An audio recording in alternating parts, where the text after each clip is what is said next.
محترم بزرگ اور دوستو عزیز بھائیو، الحمدللہ میں نے آپ حضرات کے سامنے سورہ فجر کی چند آیات کریمہ تلاوت کی ہیں۔ آیت نمبر 6 سے آیت نمبر 14 تک 9 آیات کریمہ ہیں۔ اب ان آیات کریمہ کا ترجمہ اور تفسیر سماعت فرمائیں۔ اللہ تعالیٰ نے ارشاد فرمایا ہے، الم تر کیف فعل ربک بعاد، کیا تم نے نہیں دیکھا کہ تمہارے پروردگار نے عاد کے ساتھ کیا کیا؟ ارم ذات العماد، جو ارم کہلاتے تھے اتنے دراز قد کہ تمام ملک میں ان جیسے اور لوگ پیدا نہ کیے گئے۔ عاد اور سمود دونوں ارم کی اولاد تھے۔ بادشاہ شداد جس نے خدائی کا دعویٰ کیا تھا وہ عاد کا بیٹا تھا۔ یہ شداد بن عاد بن عاص بن ارم تھا۔ ارم کا دوسرا بیٹا عابر تھا جس کا بیٹا سمود تھا۔ قوم سمود اور قوم عاد ارم پر جا کر مل جاتے ہیں، اس لیے سمود کو عاد ثانی کہا جاتا ہے۔ قوم عاد بہت تنومند اور قدآور جوان تھے۔ کیا تم نے دیکھا نہیں تمہارے رب نے ان کے ساتھ کیا سلوک کیا؟ اس آیت میں اللہ کریم نے لفظ رب استعمال فرمایا ہے۔ یہ اللہ کی ربوبیت کا تقاضا ہے کہ ہر ایک کے ہر فعل پر نتیجہ مرتب فرمائے۔ کوئی کام کا بیج بوئے تو اس پر کوئی آم کا بیج بوئے تو اس پر آم کا پھل لگائے، اور کیکر پر کیکر کے کانٹے اگیں۔ اسی طرح اس کی ربوبیت کا تقاضا ہے کہ جو برائی کرے اس پر تباہی آئے، جو نیکی کرے اس کو نیک اجر ملے۔ فرمایا تمہارے پروردگار نے بتقاضۂ ربوبیت عاد کے ساتھ کیا کیا۔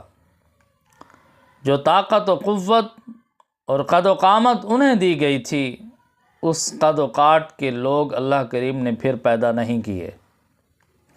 وَثَمُودَ الَّذِينَ جَابُوا الصَّخْرَ بِالْوَادِ، اور سمود کے ساتھ کیا کیا جو وادی قرا میں پتھر تراشتے اور گھر بناتے تھے۔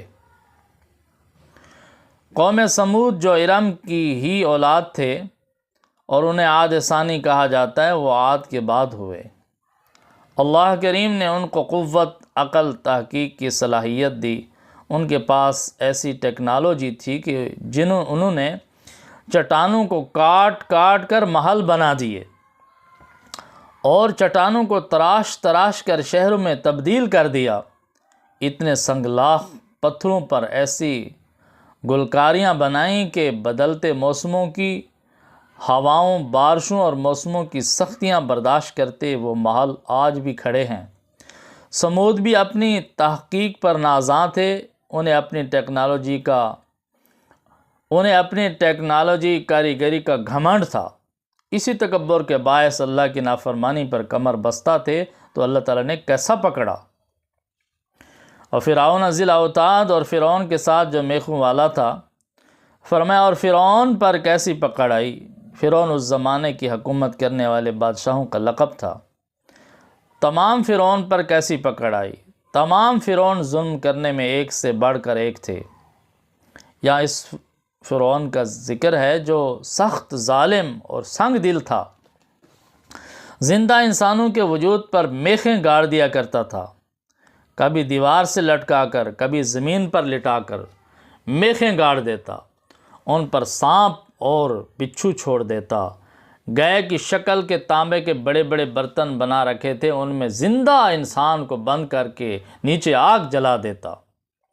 کبھی ہاتھ پاؤں کاٹ کر سولی پر لٹکا دیتا تاکہ تڑپتا ہوا مر جائے۔ قرآن نے اسے میخیں گاڑ دینے والا فرعون کہا ہے۔ الذین طغوا فی البلاد، یہ لوگ ملکوں میں سرکش رہے تھے۔ یہ لوگ ملکوں میں سرکش ہو رہے تھے۔ فاکثروا فیہا الفساد، پھر ان میں بہت خرابیاں کرتے تھے۔ فرمایا یہ وہ لوگ تھے جنہوں نے شہروں میں بغاوت کی حد کر دی تھی۔ شہروں میں بغاوت سے قرآن کی کیا مراد ہے؟ قرآن نے سیدھا سیدھا یہ نہیں کہا کہ اللہ سے بغاوت کر دی، اللہ کی بات نہیں مانی۔ بات تو سیدھی سی تھی کہ اللہ کی بات نہیں مانی۔ قرآن کریم کی اس سے مراد یہ ہے کہ ان لوگوں کا شہریوں کے ساتھ جو سلوک تھا وہ اللہ کے حکم کے خلاف تھا، باغیانہ تھا۔ ہر ملک اور ہر معاشرے کے اپنے قوانین ہوتے ہیں، خواہ وہ معاشرہ شہری ہو یا جنگلی قبائل پر مشتمل ہو۔ ہر قبیلہ کا ایک سردار ہوتا ہے، ہر ملک کا اپنا آئین و دستور ہوتا ہے۔ لادین معاشرے میں انسانوں کے بنے ہوئے ضابطے ہوتے ہیں، حالانکہ قانون بنانے کا حق صرف اسے حاصل ہے جس نے مخلوق پیدا کی، جس نے مخلوق کو ضرورتیں عطا کیں۔ یہ بتانا اسی کا منصب ہے کہ ان ضرورتوں کو کیسے پورا کیا جائے۔ جس نے بھوک پیدا کی، بھوک مٹانے کے لیے رزق پیدا کیا، یہ اس کا منصب ہے کہ وہ بتائے رزق کیسے حاصل کیا جائے۔ یہ اس کا منصب ہے کہ وہ بتائے کون سا رزق کھایا جائے اور کس سے پرہیز کیا جائے۔ جس کی نافرمانی ہوتی ہے وہی بتائے کہ اس کی سزا کیا ہے۔ گویا معاشرے کے لیے قوانین بنانا اللہ جل شانہ کا حق ہے۔ جب انسان معاشرے پر اللہ کے حکم کے خلاف اپنے قانون نافذ کرتے ہیں تو یہ شہروں میں بغاوت ہے، اسے طغوا فی البلاد فرمایا گیا ہے۔ کافر تو اللہ کی الوہیت کے ہی منکر ہیں، انبیاء کی نبوت کے منکر ہیں، کتاب اللہ کے منکر ہیں۔ وہ اپنے قانون بنائیں تو انہیں زیب دیتا ہے۔ وہ تو بغاوت کر چکے، ایک باغی، ایک مفرور، ایک چور خلاف قانون کام کرتا ہے تو سمجھ آتی ہے۔ لیکن ہم جو دعویٰ اسلام کرتے ہیں، کلمہ پڑھتے ہیں، نمازیں ادا کرتے ہیں، حج اور عمرہ کرتے ہیں، ہم خلاف اسلام قانون کیوں کر بناتے ہیں؟ ہم کیسے کہتے ہیں کہ ہماری اسمبلیاں مقدس ہیں، یہ آئین و دستور مقدس ہے؟ وہ آئین و دستور جو اللہ کے قانون کے خلاف ہے وہ مقدس ہے؟ وہ اسمبلی جو رضا الہی کے خلاف اپنی مرضی مسلط کرے وہ مقدس ہے؟ ہرگز نہیں، یہ باطل ہے، صرف اللہ کا دستور مقدس ہے۔ آخر فرعون، عاد اور سمود نے جو جرم کیے تھے وہ کیا تھے؟ یہ سب کافر تھے، یہ ان کا ذاتی کردار تھا، ایک فرد کا کردار تھا۔ اس کردار پر عذاب آتا ہے تو اس فرد پر آتا ہے۔ وہ ایک فرد عظمت الہی کا منکر تھا، آخرت کا منکر تھا، لیکن عذاب پوری قوم پر آیا، اس لیے کہ معاشرے کے قوانین اس باغی نے بنائے اور اس معاشرے نے قبول کیے۔ انبیاء تو حق پہنچاتے رہے لیکن لوگوں نے ان کی پرواہ نہ کی۔ جب سارے معاشرے نے اللہ کا قانون رد کر کے اللہ کے باغی کے قانون قبول کر لیے تو سارا معاشرہ باغی ہو گیا، پھر عذاب آیا تو قوموں کی قومیں غرق ہو گئیں۔ آج کون سی ایسی مصیبت ہے جو مسلمانوں پر وارد نہیں ہے؟ کہیں قحط سالی منہ کھولے زندگیاں ہڑپ کر رہی ہے، کہیں عجیب بیماریاں ہیں جو پہلے کبھی سنی تک نہ تھیں، کبھی سنا یا دیکھا نہ تھا کہ ایک ہی نبی علیہ السلام کی امت کہلانے والے، ایک اللہ کو ماننے والے ایک دوسرے کو قتل کر رہے ہیں، لوٹ رہے ہیں۔ آج کی یہ دہشت گردی عذاب الہی ہے۔ آج ہم اس سے توبہ کر لیں، اللہ کے آئین کو اپنا ملکی قانون بنا لیں تو آج بھی رحمت الہی متوجہ ہو سکتی ہے، آج بھی بھوک و افلاس مٹ سکتا ہے، بیماریاں بھاگ سکتی ہیں، آج بھی امن قائم ہو سکتا ہے۔ معاشرے کے لیے اپنے قوانین، طریقے اور اسالیب وضع کرنا یہ فرعون، نمرود، شداد، عاد اور سمود کی عادت تھی، یہ کافروں کے رویے تھے، اسی لیے ان کی قوموں کی قومیں غرق ہوئیں۔ مولانا احمد علی لاہوری رحمۃ اللہ علیہ فرمایا کرتے تھے، لاہوریو شکر کرو کہ کچھ لوگ بھوک پیاس برداشت کر کے اللہ اللہ کرتے رہتے ہیں، تم ان کے صدقے بچے ہوئے ہو۔ اب بھی اللہ کا کرم ہے کہ اللہ اللہ کرنے والے کچھ لوگ ہیں جو حیات رواں دواں ہے، ورنہ ہمارے رویے ایسے ہیں کہ ہمیں لے ڈوبیں۔ قرآن ہمیں کہانیاں نہیں سناتا، وہ ہمیں کہتا ہے یہ حالات دیکھ کر اپنے حالات کا موازنہ کرو۔ معاشرے میں فساد کی وجہ کہیں تمہارے رویے تو نہیں، کیونکہ ان معذب قوموں کے رویوں نے معاشرے میں فساد پیدا کیا، تباہی پھیلائی اور برباد ہو گئے۔ ان لوگوں نے شہروں بستیوں میں اللہ سے بغاوت کی، یعنی اپنے رہن سہن کے طور اطوار، معیشت، معاشرت، عدالت، سیاست اور تعلیم و تربیت کے ایسے قوانین اور ضابطے بنائے جو اللہ کے حکم کے خلاف تھے، یہی بغاوت تھی۔ بغاوت کا نتیجہ فساد۔ بغاوت کیا ہے؟ ایک قوت نافذہ جس کی اطاعت کی جانی چاہیے جب اس کے حکم کے خلاف یا اس کے حکم کو نظر انداز کر کے کام کیا جائے، اسے بغاوت کہتے ہیں۔ اللہ جل شانہ جیسی کوئی دوسری قوت نافذہ نہیں ہے، بے مثل و بے مثال ہے۔ اس کے احکام کو پس پشت ڈال کر اپنی پسند کے قوانین بنانا، انہیں نافذ کرنا بغاوت ہے۔ اس کا نتیجہ یہ ہوا فَأَكْثَرُوا فِيهَا الْفَسَادَ، پھر ان میں بہت خرابیاں کرتے تھے۔ اس بغاوت کے نتیجے میں پھر کثرت سے لوگوں کے حقوق پامال ہوئے، مال لوٹے گئے، عزتیں برباد ہوئیں، جانیں ضائع گئیں۔ آج بھی دیکھا جا سکتا ہے کہ جہاں جہاں احکام الہی سے بغاوت ہو رہی ہے وہاں فساد برپا ہے۔ بغاوت کی دنیاوی سزا فرمایا فَصَبَّ عَلَيْهِمْ رَبُّكَ صَوْتَ عَذَابٍ، تو آپ کے رب نے ان پر عذاب کا کوڑا برسایا۔ اس آیت میں بھی صفاتی نام رب استعمال ہوا، کیونکہ ربوبیت کا تقاضا ہے کہ ہر کام پر اس کا نتیجہ پیدا کرے۔ چیزیں پیدا کرنا اس کا کام ہے کہ خالق بھی وہی ہے، اور ہر چیز کو انجام تک پہنچانا، ہر چیز پر نتائج پیدا کرنا بھی اس کی ربوبیت کا تقاضا ہے۔ جیسے پانی میں چینی ملائیں تو پانی میٹھا ہو جاتا ہے، اور اسی میں زہر ملا دیں تو وہ زہر قاتل بن جاتا ہے، اسی طرح کردار پر نتائج مرتب ہوتے ہیں، اور یہ تقاضۂ ربوبیت ہے۔ فرمایا سو آپ کے پروردگار نے ان پر عذاب کا کوڑا برسایا۔ بعثت آقا نامدار صلی اللہ علیہ وسلم سے پہلے عذاب الہی کی مختلف صورتیں تھیں۔ قوموں کی قومیں غرق ہو گئیں، بادلوں سے آگ برسی، آسمان سے پتھر برسے، کڑک اور طوفان نے تباہی مچائی۔ یہ اجتماعی عذاب تھے۔ ان حالات میں وہ لوگ جو اللہ کی اطاعت پر کاربند ہوتے تھے، اللہ انہیں محفوظ رکھتے تھے۔ جس کے ہاتھ میں دامان نبوت ہوتا تھا، اللہ ان کی حفاظت فرماتے تھے۔ حضور اکرم صلی اللہ علیہ وسلم کے مبعوث ہونے کے بعد روئے زمین پر ہی نہیں، پوری کائنات پر اللہ کریم کے بے پایاں انعامات ہوئے۔ حضور صلی اللہ علیہ وسلم کو جو عظمتیں، رفعتیں عطا ہوئیں، تمام انسانیت کو اس سے بے حد فائدے حاصل ہوئے، جن میں سے ایک یہ بھی تھا کہ من حیث القوم آنے والے اجتماعی عذاب اٹھا لیے گئے۔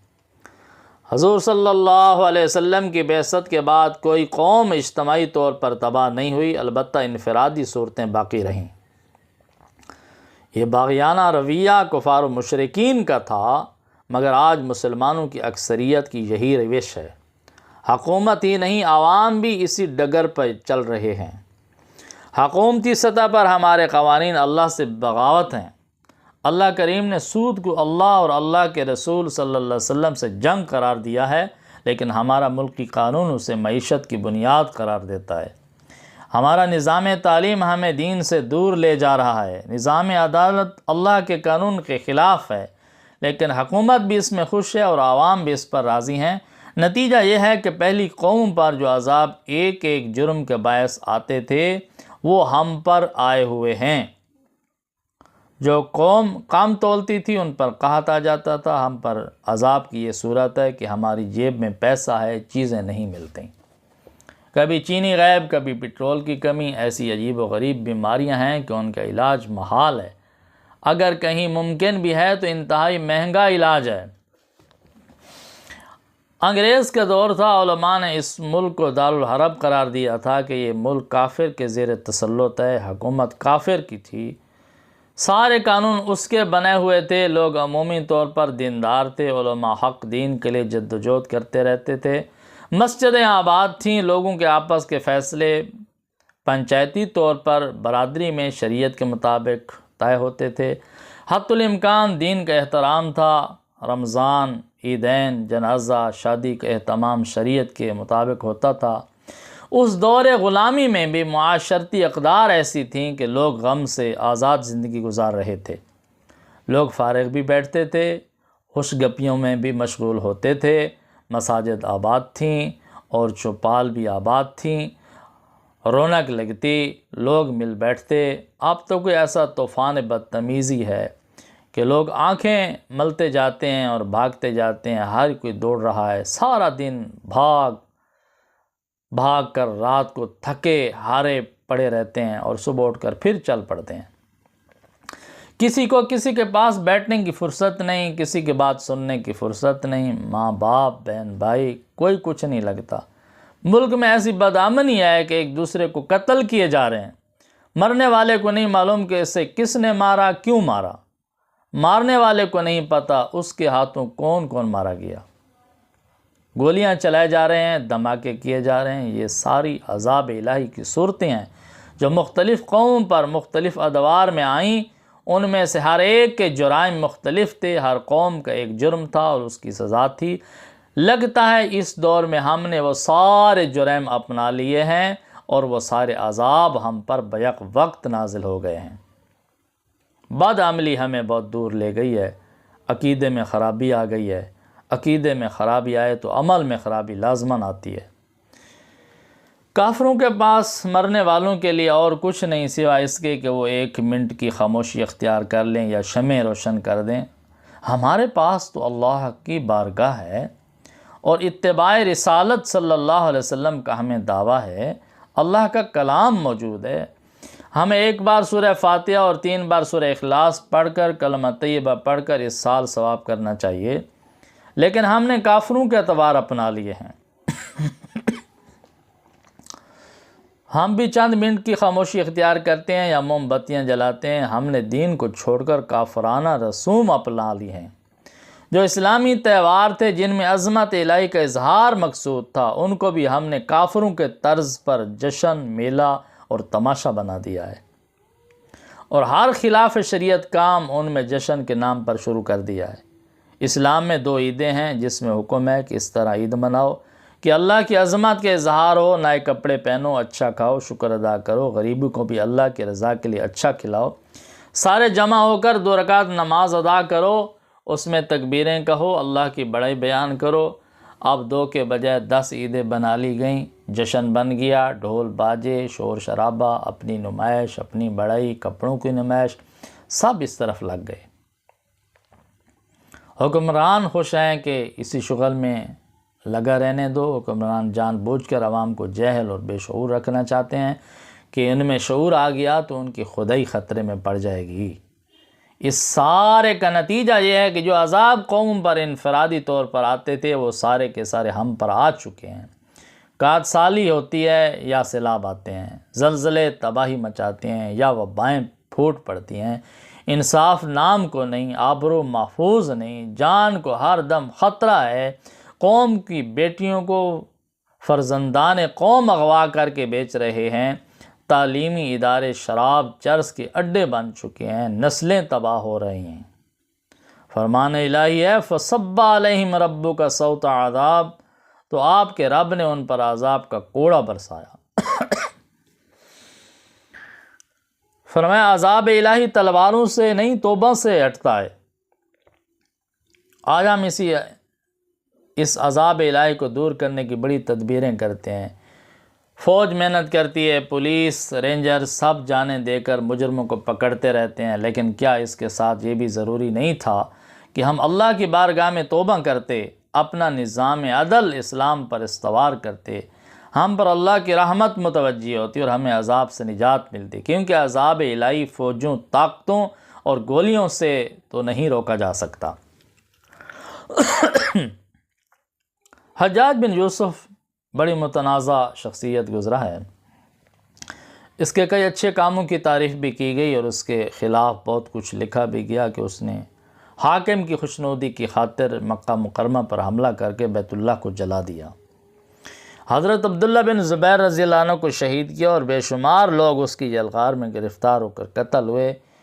اس کے درست کاموں میں یہ ملتا ہے کہ اس نے اسلامی مملکت کی حدود کو فروغ دیا اور قیام امن میں اہم کردار ادا کیا۔ اس کی شخصیت کے دونوں پہلوؤں پر تاریخی حقائق اور دلائل ہیں۔ ایک مرتبہ صوبہ بھر میں اس کے خلاف بغاوت کے آثار نمایاں ہو گئے اور لوگوں نے تلواریں سونت لیں، ایک تحریک چل اٹھی کہ اسے قتل کر دیا جائے۔ بادشاہ وقت اسے ہٹاتا نہیں تھا تو لوگوں نے ہتھیار اٹھا لیے کہ اسے قتل کر دینا ہے۔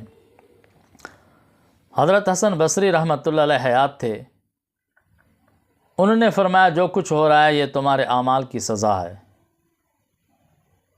یہ عذاب الہی ہے، اور عذاب الہی تلواروں سے نہیں توبہ سے ہٹتا ہے۔ توبہ کرو، رجوع اللہ کرو، اپنا کردار درست کرو، یہ درست ہو جائے گا۔ عذاب الہی کسی طاقت اور بندوق سے رفع نہیں کیا جا سکتا، یہ توبہ و اصلاح سے ختم ہوگا۔